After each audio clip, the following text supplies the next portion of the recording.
I don't like it when y'all giggle and then all turn and look at me at the same time. Y'all all cackle. Yeah, I'm sure it is. I'm sure that's what it is. It won't make me suspicious at all. What am I doing? Good evening, everybody. Let's get to 2 Chronicles 25. That's where we're going to be at. We got 4 chapters tonight, which is a drop in the bucket to next week, which, by the way, I guess a good time as any. Next 2 weeks, we're going to be meeting on Tuesday night, so go ahead and mark that in your calendar. That's to make way a little bit for the holiday season. So next Tuesday, we will jump into chapter 29, go through chapter 35, and in the very end class, we will do chapter 36, which is very, very brief, but it also kind of is a good summary for the entire book. And so that's the way I've kind of pinned that class. But tonight, chapters 25 to 28, so we'll break that down here in just a second. Before we get started, I'll ask James to lead us in a word of prayer.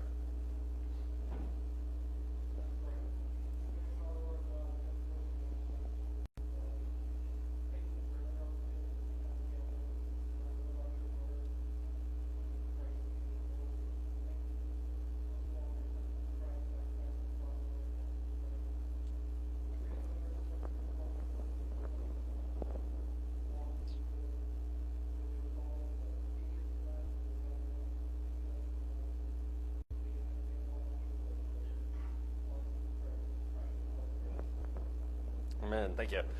So chapters 25 through 28, I spent quite a bit of time just kind of staring at these chapters because after a while your brain just kind of goes into mush mode looking at all these things. The most difficult part of this entire class by far has been to figure out how to kind of divide it up because it does seem very repetitive after a while. Chapters 25 through 28, though, line up very nicely. What you essentially have with all 4 of these chapters is you have the lives of 4 individual kings.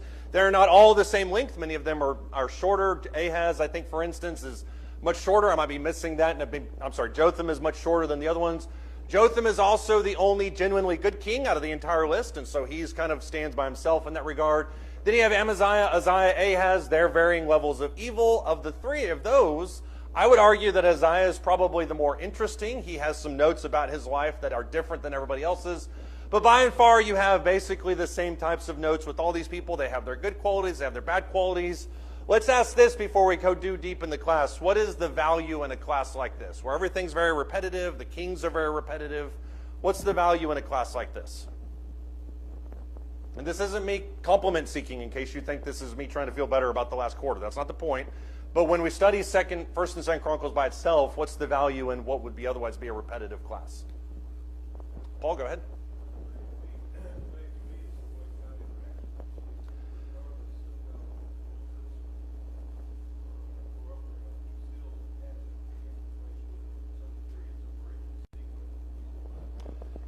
Yeah, I think that's a big part of it. I mean, if all you wanted to know was the biographical information of them, then Kings would do that job and you'd move forward. We've talked about how Chronicles explodes that narrative quite a bit, especially getting to the background information. And so I think you're right. When God gives his commentary on these people, that's obviously a very powerful kind of move. Deb?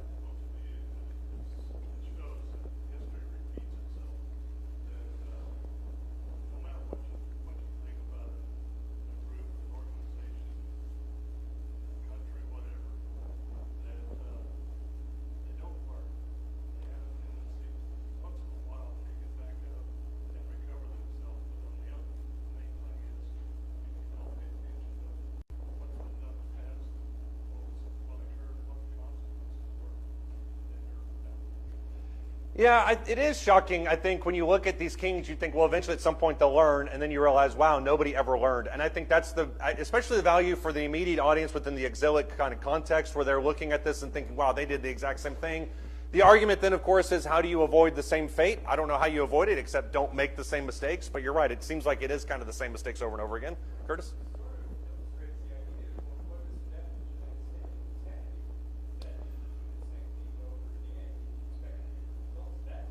Yeah.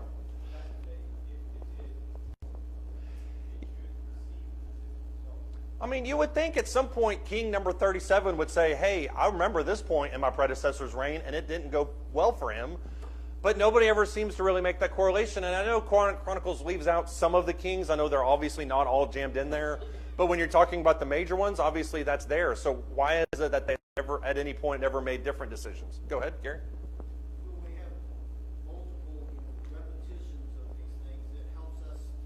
From us reading and studying, we see the continuity in God's position and the way that he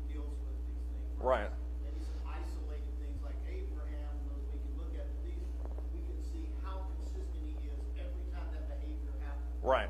Yeah, I think I actually hadn't thought about that point at all, but that's a good one too, because when you look at, for instance, you mentioned Abraham, the life of Moses is what I was thinking of. There seems to be moments where God gets really angry about something that happened, and it seems almost like it's out of nowhere. It seems like it doesn't have any context, but you're right. When you look at the Chronicles, it seems like this event happens, and this is the predictable nature of God. And so from that perspective, if you're trying to ensure this doesn't happen again, well, it's pretty simple. Don't do those things. So I think that's a great point as well. Does anybody else have any thoughts on that? Yeah.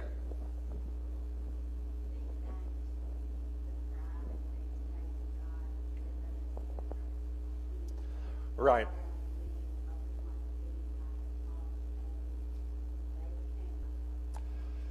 That is literally the final point in the last class. It's a culmination of what they asked for in 1 Samuel 8, which is give us a king just like so we can be out like all the other nations around us. That's essentially what they become. And we'll ask the question here in just a second when it talks about the sins of the kings of Israel. What does that actually mean? Well, in a lot of senses, it means just kind of doing what everybody else did. I mean, Israel eventually came to a point where they were like everybody else. Judah eventually got to that exact same point.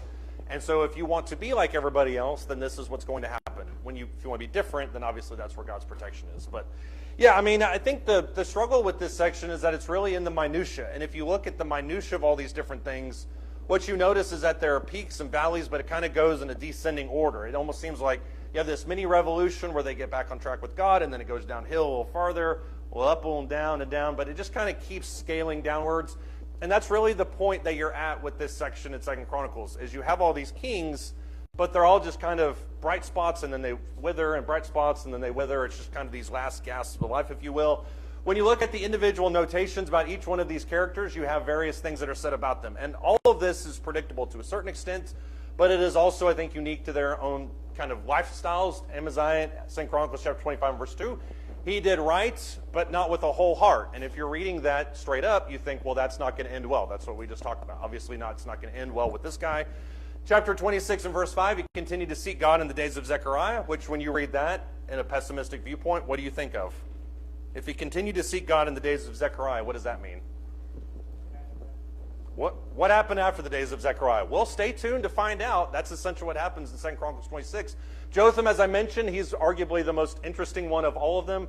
I'm sorry, Uzziah is the most interesting one. Jotham is somebody who really doesn't have any negative qualities. You can see this with chapter 27, verse 6. He ordered his ways before the Lord. We'll talk about that at length a little bit later because I think that's a very curious statement. And then you have this last statement that's mentioned about Ahaz. He walked in the ways of the kings of Israel. This is kind of the defining moment. If you're answering the question, how or why did Israel fail? To me, it all goes back to the fact that they walked in the ways of the kings of Israel. What does that phrase mean, to walk in the ways of the kings of Israel?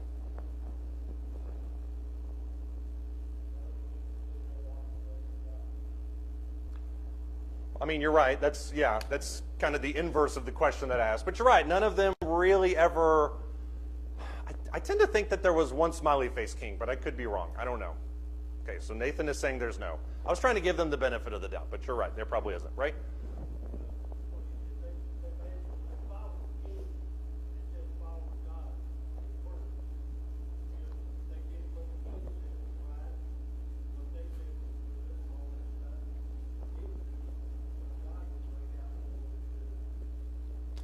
Yeah, that's true. I mean, and when you said that, it reminded me of Judges 1, where it says that everyone did what was right in the sight of their own eyes. I think from a physical, kingly perspective, that's probably what they did. They make alliances, they kind of include religion. And that's the difficulty with this whole section is from a physical perspective, none of these kings are really bad. I mean, some of them are very effective as physical rulers, but spiritually they lead their people away, and that's obviously where everything kind of goes off the rails. Paul?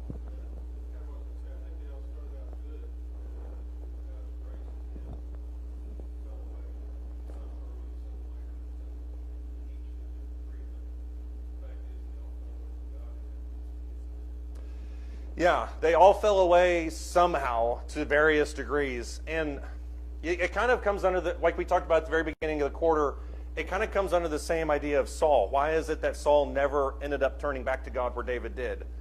I mean, you could ask that question about all of us. Why do we at various points in our life we're so deep in sin that we don't turn back to him? That's, I think, what you're looking at from this perspective. When you look at this phrase, though, specifically within the context of Chronicles, it takes on a very specific meaning. This isn't just something that they throw around and say, well, he just walked in the ways of kings of Israel. Chapter 21 and verse 6, we mentioned this, I think, last week. It mentions killing the family to preserve your throne. That's what it means when it says to walk in the ways of the kings of Israel. It doesn't matter if it's brothers, kids, grandparents, it doesn't matter. You're going to slaughter everybody, which is not an unusual tactic in physical rulers. But it is extremely bloodthirsty, and it also defeats the entire purpose of having a family line. You can also say that when you talk about this idea of walking the kings of Israel, you're elevating counsel over God's will. I had to go back and rewrite this point because to me, I think I originally said listening to worldly counsel. That's not the problem. What's the problem? I think specifically with Rehoboam in this.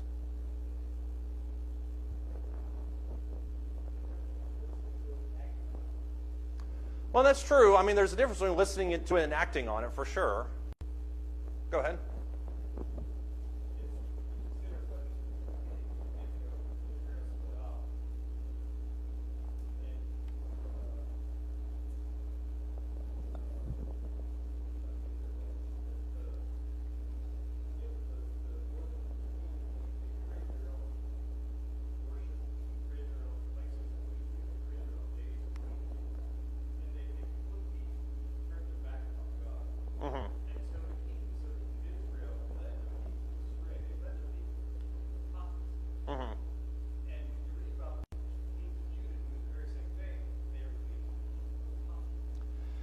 Yeah, which is, it shouldn't be, I mean, and that's why I wanted to have this comparison between Judah and Israel, is because Israel did that because they've done it since the beginning. That's what Jeroboam did. That's arguably the genesis of that entire nation post-split, was that as soon as they split off and became their own thing, they also formed their own national religion. The idea that Judah would eventually be kind of that same way is weird, considering they started off in a completely different way. So you're right. I mean, it went from a nation that leaned on God to a nation that didn't. The problem with this, as we mentioned, is not that you listen to a worldly counsel. Obviously, all of us have friends and advisors, mentors that probably aren't Christians. The problem is when you elevate that over what God says. If God says do this, this guy says do this, and you listen to that, that's the problem. Go ahead.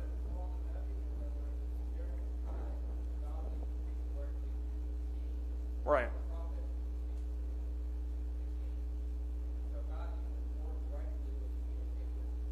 Mm-hmm.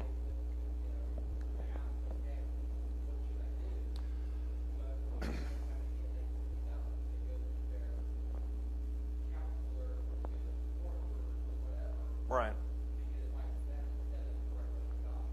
Yeah, that's a great point too, because it's not like, and the text goes in detail on this, it's not like these people weren't warned. I mean, they're in the middle of doing this, and God sends prophets, and it blatantly says on at least 2 occasions in this text that they just ignored it. So if you're going to ignore it, I don't really know what else you got for them. So you're right. I mean, and that's the difference between something like these kings and Hezekiah. Hezekiah occupies 3 chapters of next week's text, purely because he is the epitome of everything you just mentioned. He listens to God. He trusts in him. He has his mistakes, obviously, but he ultimately turns back to him. You also have this idea of filling the land with idols. That's something that's specifically mentioned as walking in the ways of the kings of Israel. Obviously, the idea is not that they just liked all these idols. It probably has to do with political alliances, kind of assuaging the conscience of all the people that are the cultures that are under your control. But nevertheless, those people are inside your boundaries, and that's not supposed to obviously happen. You can't fill your land with idols. It makes them even to Jehovah worship. And then you have heinous idolatrous practices. What are some of these heinous idolatrous practices that they would engage with? All of these are things mentioned specifically as walking in the ways of the kings of Israel. What kind of heinous idolatrous practices? Child sacrifice is a big one. Yeah, harlotry, which is, sexual immorality, which was done in cultic worship. You've got child sacrifices. What else do you have?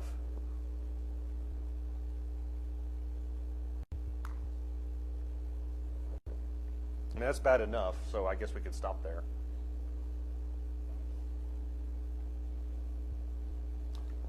Think back to when the prophets of Baal were going after Elijah. You had them cutting themselves, draining blood all over the place. There's a huge symbology with blood, basically, in regards to everything, which is both letting it out, consuming it. So you have these heinous idolatrous practices. And here's the ironic part of all of this. Everything that these idols had told them to do was way more intense than what God had asked them to do. God never asked them to sacrifice their children, saving Abraham. But Abraham was even stopped, obviously, before he did that.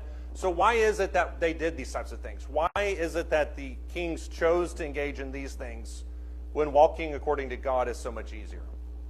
And yes, you can make modern-day allusions to this. Why do people choose the world over God?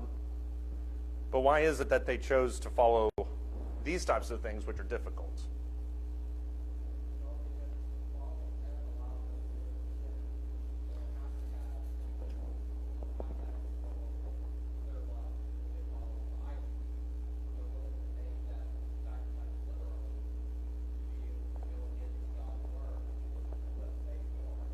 That's true, but even sometimes these cultic practices, I mean, they're reining themselves in almost to a starvation method. Where, I mean, some of them are involved in kind of restraining so many things and being so restrictive that they can't engage in anything whatsoever. So you're right. I mean, it does allow them to indulge it freely, but it also can be more restrictive in a lot of ways too.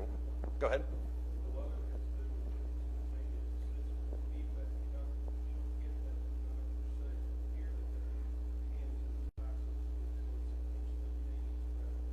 Yeah, that could be it too, where they make a god into themselves, and so they give into that, and it kind of gratifies them. They don't have to wait decades to see the fruit of it. Yeah, I think a lot of it ultimately just goes back to compromise. If God says don't allow any of this in there, you begin to make excuses after excuses for these little things that just kind of creep in, and eventually you've just allowed all of this to kind of take over your nation.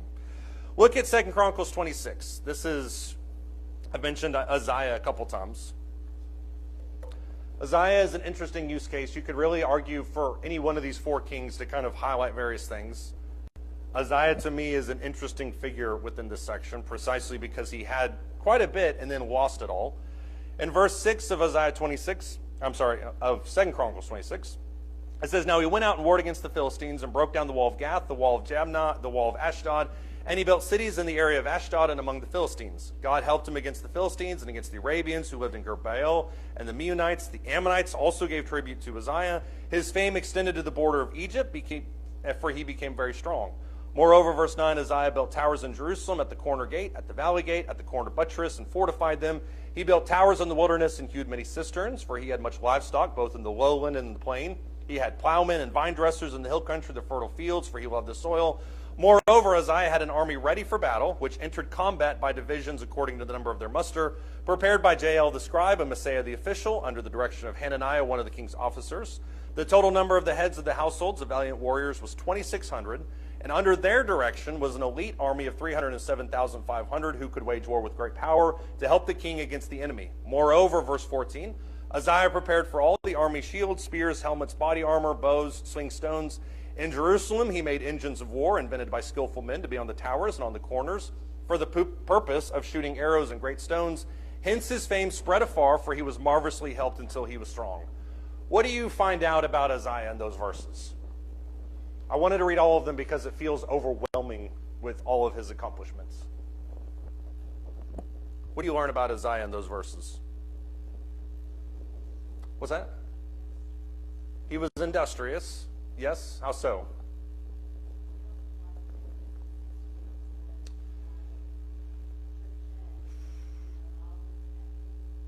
Mm-hmm.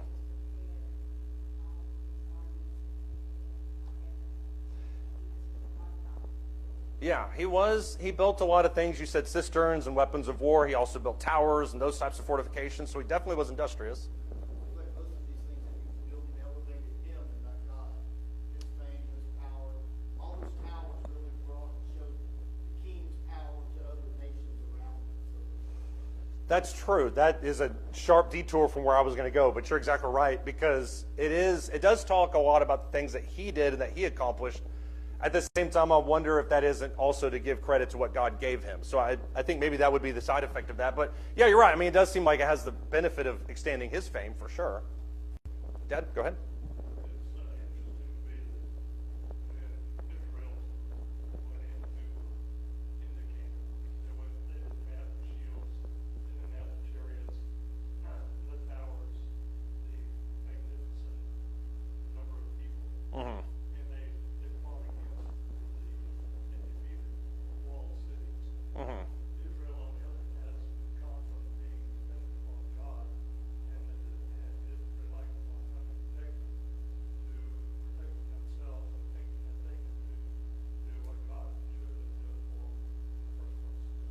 Yeah, I think you can make that argument. I have no problem with that. That's kind of the same type of thing that Gary was saying, whereas they're relying less on, or more on themselves instead of what God is talking about. I do agree with that. I think also these are just natural byproducts of technology and things like that. I mean, nothing that I read in here is prohibited. I mean, they did have spears and shields. You see that at the beginning of 1 Samuel. But you're right. It does seem like they're depending more on themselves than they are on God.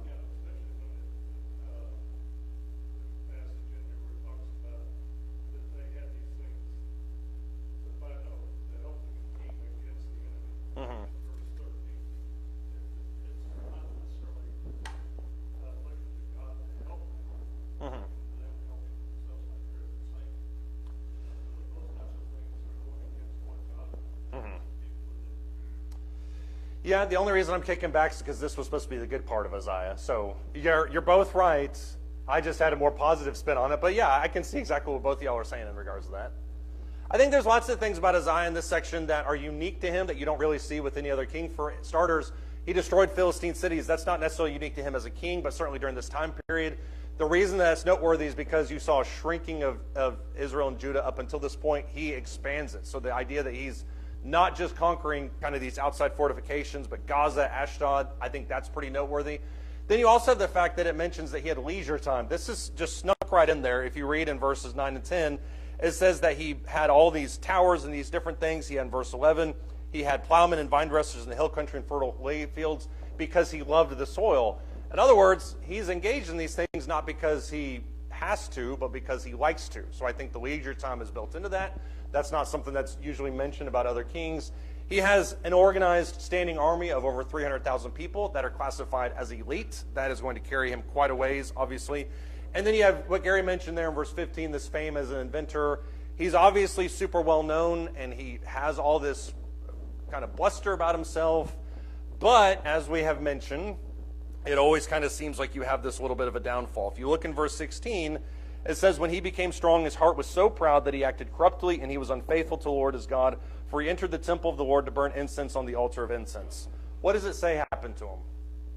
And this is the repetitive side of it. This is the exact same cycle that we see all over the place. Pride.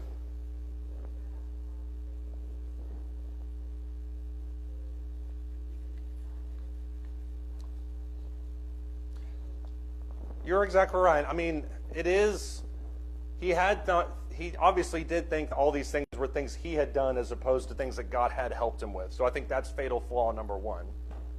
How else do you develop this type of pride? I mean, the effects of it are right in front of you. You saw God do these things in your life. How do you develop this type of pride? You don't give God the credit. Yep. I thought there was going to be more, so I was waiting. Sorry. Go ahead. Are you asking me, or are you? Oh, okay. Get that way. I think you can do things better. Yeah, I think to me, I don't really have a clear answer in my mind for why this happens, because I think this question could probably be examined by lots of people a lot smarter than I am. But you're right, I think that's a part of it too, which is that you begin to think that you can do better, you know better, that type of thing. Yeah. James?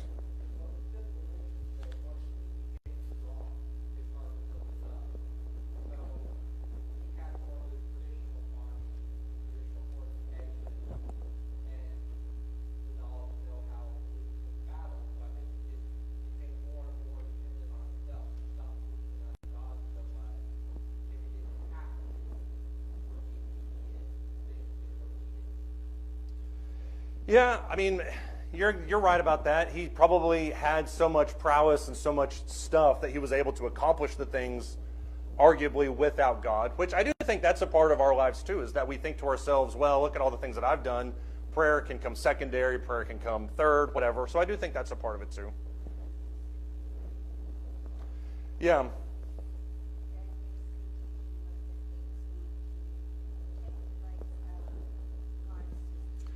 Right.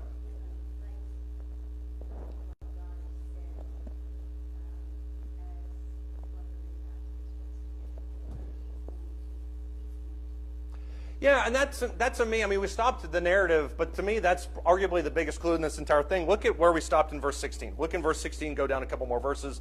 It says, when he became strong, his heart was so proud that he acted corruptly. He was unfaithful to the Lord his God. For he entered the temple of the Lord to burn incense on the altar of the incense. That's a very specific thing. I mean, that's something that's obviously reserved for the priest. It's also a place where he should not be going. He's doing it for a very specific purpose, though.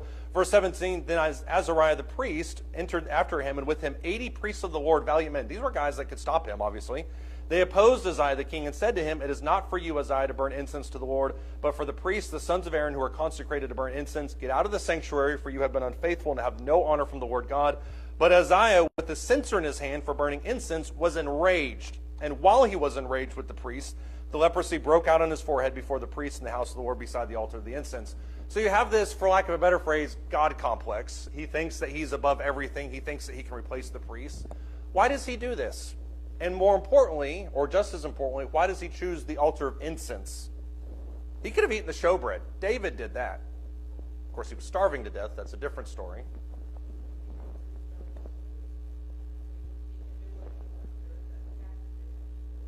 Okay, so he thinks he's better than the priest and he doesn't have to pay attention to the rules?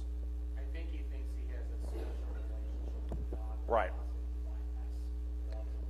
Exactly. When you think about what he's doing, is it foolishness? Absolutely. But he's also imitating the ways of the kings of Israel, and that he's setting himself up as a physical ruler and also as a spiritual ruler as well. By him going and offering incense, which is a job reserved for the priest, what is he essentially saying about himself? Not only am I your physical ruler, but I'm what? I'm your high priest as well. And so I can do all these different things because I have a special relationship with God. And that may come as a result of him being blessed, which kind of goes along with this whole argument. Why is it that he thought so highly of himself? Well, because look at all the stuff that God gave him. So why would he not think to himself, hey, I have a special hotline towards God, and just to prove it, I'm going to do this? I think that makes a lot of sense when you consider what he did, where he did, and why he did it. Does anybody have any thoughts or comments on that?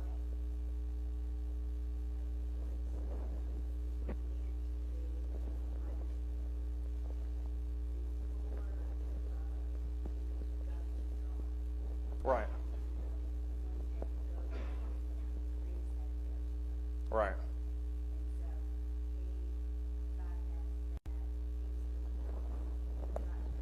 Right.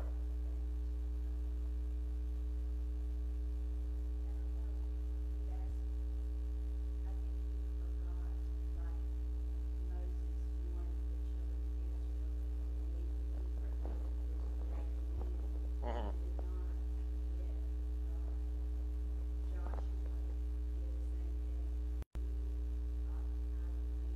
Mm-hmm.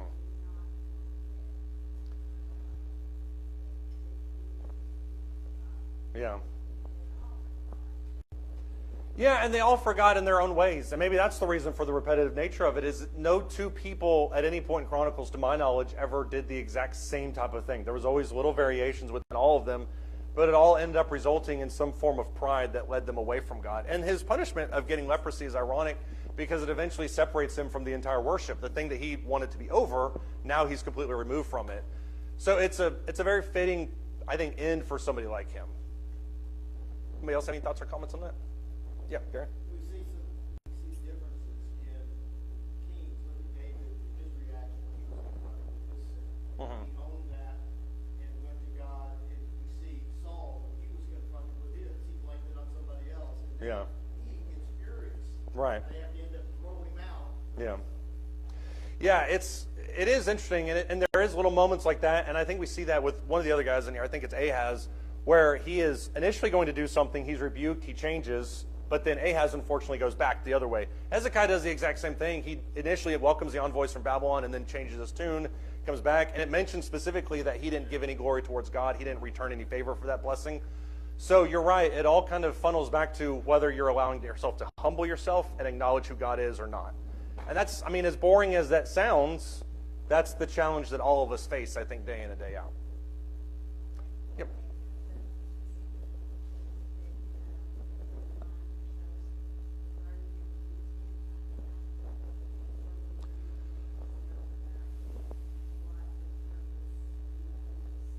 Mm-hmm.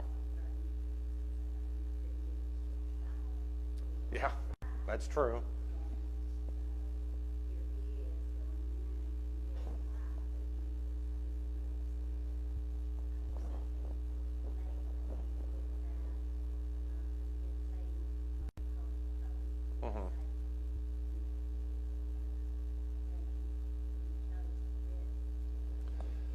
Yeah, I asked that question, and then I realized I didn't have a solid answer for it because I'm trying to think of the peculiarities of the incense, and I know there is something about it that I'm missing. But to my knowledge, there's two things inside the holy place that were specifically designed for priests. One of them was the incense, and the other one was the lighting of the olive oil.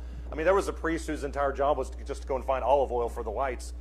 And the only thing I can think of is both of those jobs were specifically done by priests and nobody else. David was able to eat the showbread, but that was eventually allotted to the priests as their portion anyways. So the only thing I can think of with incense is the fact that it's specifically designed as an offering towards God. So he probably thought he could jump the line with the priests and offer it directly towards God because after all, he's better than the rest of them. Which, by the way, isn't an unseen thing. I mean, Miriam and Aaron had the exact same argument with Moses. Korah had the exact same problem with Moses. You're no better than the rest of us. Maybe that's where Amaziah got it. Or Isaiah. The incense burners.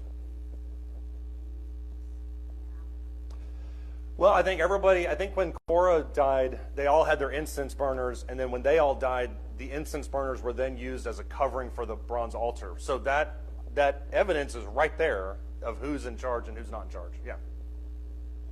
What's fascinating about this is when you look at chapter 27, there's a direct nod to this backwards to his father. Jotham succeeds Uzziah in chapter 27. It says he was 25 years old when he became king. He reigned 16 years in Jerusalem. His mother's name was Jerusha, the daughter of Zadok. The Zadokite priests is a very specific priestly lineage.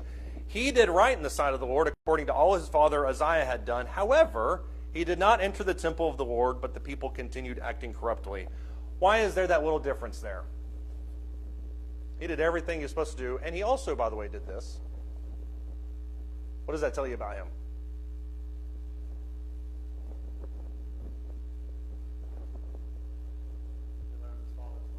He learned the lesson that his father should have learned, which is don't go into the temple. You can be as great as you want, but don't overstep your boundaries. And that's why Jotham he's not anybody that's super exciting in this scripture, but he comes in, he does his job, he dies, and there's nothing negative that's said about him. Look in verse 3, for instance. It says, he built the upper gate of the house of the Lord. He built extensively the walls of Ophel. Moreover, he built cities in the hill country of Judah. He built fortresses and towers on the wooded hills. He fought also with the king of the Ammonites and prevailed over them, so that the Ammonites gave him during that year 100 talents of silver, 10,000 cores of wheat, 10,000 of barley. And the Ammonites also paid him this amount in the second and the third year. So he has tribute flowing in from other nations, which is the opposite direction of a whole lot of other people. And then in verse 6, it says specifically that he became mighty because he ordered his ways before the Lord his God. What does that phrase mean, that he ordered his ways before the Lord his God?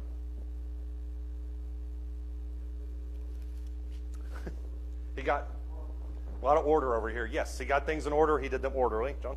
Sounds to me like he just recognized that nothing he did was hidden from God, and he tried to please God by what he did.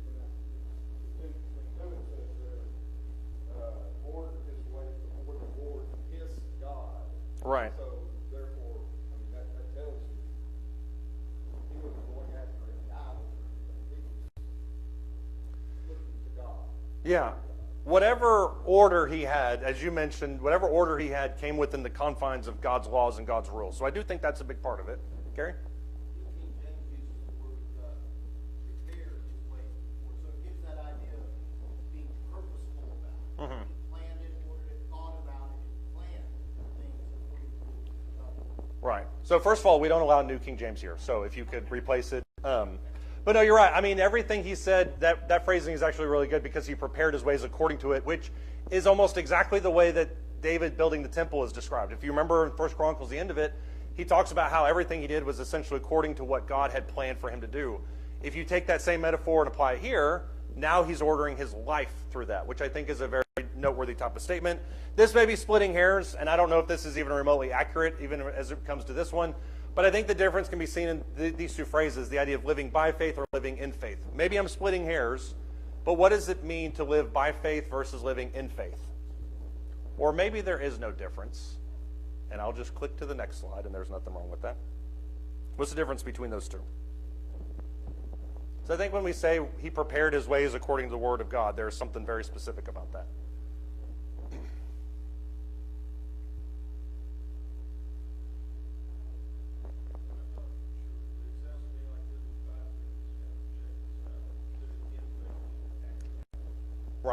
And to me, that's a very subtle but a very big difference at the same time.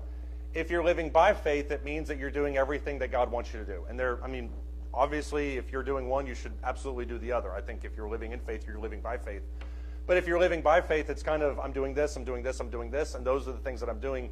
Living in faith, I think, to use what Gary talked about there, is to prepare everything according to what God has prescribed for you. And so the difference is not that I'm doing these things. The difference is I am these things.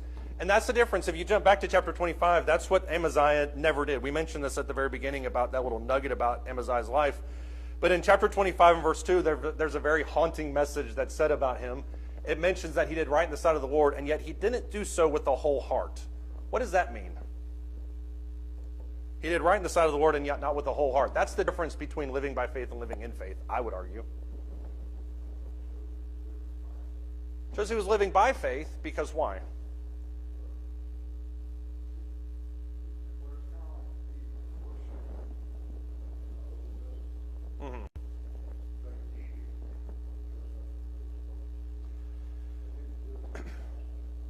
Right, they did it because it was what they were supposed to do, but they didn't necessarily do it because they wanted to, and they didn't necessarily do it in a way that pleased God. And I think Malachi, that's the thing I always come back to when Malachi talks to them and says, you offer me your speckled, your spotted, offer that to your governor. Would he accept it? No. So the reason is because you're offering the sacrifices, but you're not offering what you should be offering, which is the best. And that's the difference between these two concepts. Go ahead.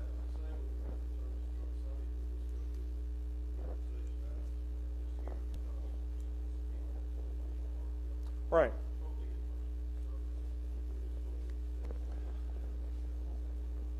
Right, and even in your everyday life, if you say, well, I'm going to come to service on Sunday, come to service on Wednesday, I'm going to pray, I'm going to give, I'm going to be baptized, I'm going to not use instruments, I'm going to keep myself pure. All these different things that we box ourselves with, as opposed to just actually doing the will of God through your life. Obedience becomes second nature at that point. Gary? We can kind of feel the difference. Anybody who's parents when they're kids can say, I do it because you're telling me to, not because I want to. Right. We immediately feel the difference. Yeah. They'll go clean their room, but they don't want to clean their room. And isn't that what we all want, is them to want to clean their room? Right, Mom? Isn't that what? Okay. Amaziah, I think, is a perfect archetype of this idea because there's a duality to his life that's very evident in chapter 25. And we don't have time to obviously read this. But when you look at verses 5 through 12, this is symbolic of this exact idea. He does all the right things. Boom, boom, boom, boom, boom, boom, boom. Until it comes to actually giving God his due and his credit. Look in verse 13. The exact idol, essentially, the exact God that he conquers in verse 13, he then offers sacrifices to in verse 14. Now, after Amaziah came from slaughtering the Edomites, he brought the gods of the sons of Seir, which those are the gods of the Edomites. So those are the same people. He set them up as his gods. He bowed down before them. He burned incense to them. The anger of the Lord burned against Amaziah, and he sent him a prophet who said to him, why have you sought the gods of the people who have not delivered their own people from your hand? As he was talking to him, the king said to him, have we appointed you a royal counselor? Stop. Why should you be struck down? And the prophet stopped and said, I know that God has planned to destroy you because you have done this and have not listened to my counsel. So there's once again the prophets going to them and saying, look, what you're doing is wrong. But it's mind-boggling to me that he can do 8 verses worth of boom, boom, boom, boom, boom. He can go and the Edomites and take the gods of the Edomites, set them up, and offer sacrifice to them. Why would he do something like that? How does he view religion? Let's ask that question. As a requirement, certainly. Yeah. He's not committed. That's true. He chooses whatever God he wants to, right?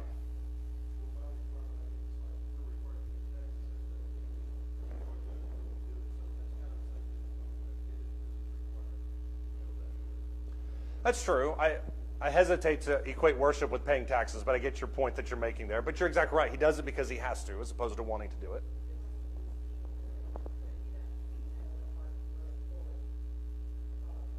He wants to be seen doing it, but he doesn't have the heart to fully follow God. I think there's truth to that. Curtis?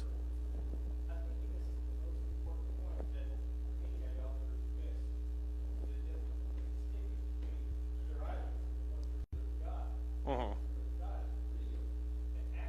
Right.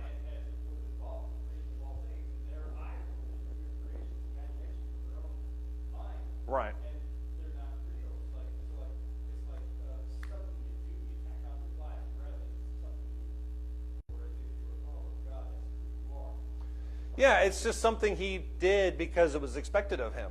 And then when he conquered the Edomites, he's like, hey, might as well just worship them too, because after all, God has given me dominion over them, so I'm going to set them up as my own. Keep going.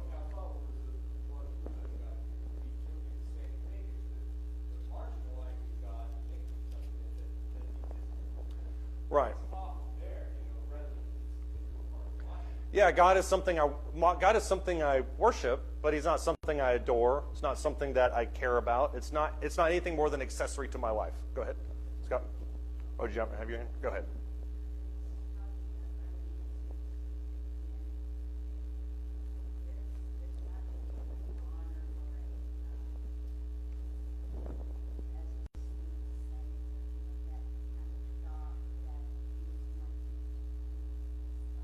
Right.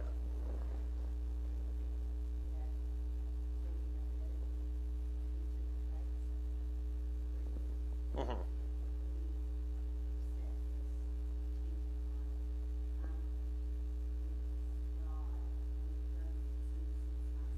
Right. Right.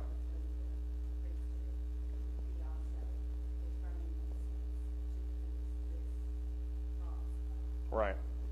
Yeah, and I mean, there's nuances with their arrogance. On one hand, a person thinks that he becomes essentially God. He has that conduit straight towards Jehovah. On the other hand, you have a guy, this king, that is, in this sense, that Amaziah, that thinks that he views God as kind of an accessory, all these different things. I'm going to serve him, but I'm going to give the credit to everybody but him, because it doesn't really matter. He's interchangeable with everybody else. So it's various types of arrogance. It's various types of demeaning towards God, but they all essentially funnel back to that exact same thing. John, go ahead. Back up a little bit. You were talking about living by faith and living in faith. Mm-hmm. It comes off the mind in Hebrews where it talks about, goes over all these people and says by faith. Right. Over and over again. At the beginning of verse 2 it says, talking about faith, it says, for by it men of old gained approval. Right. So I guess I view it the opposite of what Mm-hmm. others here view it as living by faith. I think it's really truly being committed to that. Yeah. I mean, from reading Hebrews. Right. And you can take either one of them whichever way you want to. My whole point is there's a certain group of people who follow God because they're supposed to, and they think they're supposed to. And then there's other people who follow God, yes, because they're supposed to, but because that's who they are. It makes up the embodiment of them. So I think there's lots of things you can pull away from this. We had one more that you could argue, what is Chronicles trying to demonstrate? Number one, there's no success outside of full trust in God. That's what all of them lacked across the board. And number two, partial compromise leads to no trust. That's eventually where it dovetails down to. So that's the way it was going to end. All right, we'll pick up with chapter 29 next week. Thank you, guys.